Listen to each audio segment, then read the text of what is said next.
क्वेटा कैची bag नामालूम अफराद का एक घर के ऊपर फायरिंग, जिसके नतीजे में 5 अफराद मौका के ऊपर जा बहाक हो गए। और वरसा की तरफ से सरियाब रोड पर लाशें रखकर एहतजाज जारी है। वीडियो में आप मुलाहिजा कर रहे हैं। नाज़रीन, पुलिस ने इन्वेस्टिगेशन के लिए टीमें तश्कील दे दी और हमारे ज़राए ने जब पुलिस से पूछा तो तहकीक के बाद मालूम हुआ कि इन अफराद का ज़मीन के मामले में तनाज़ा था, जिस झगड़े के नतीजे में इतना बड़ा फायरिंग हुआ कि 5 अफराद मौका के ऊपर जा बहाक हो गए।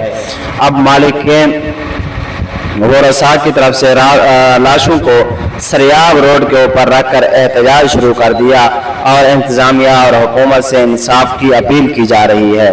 नाज़रीन, दुआ करते हैं अल्लाह पाक वतन अजीज़ पाकिस्तान के हिफाजत फरमाए, हर किस्म के शर से मुसलमानों को हर फितने से अल्लाह पाक आज़ादी नसीब फरमाए।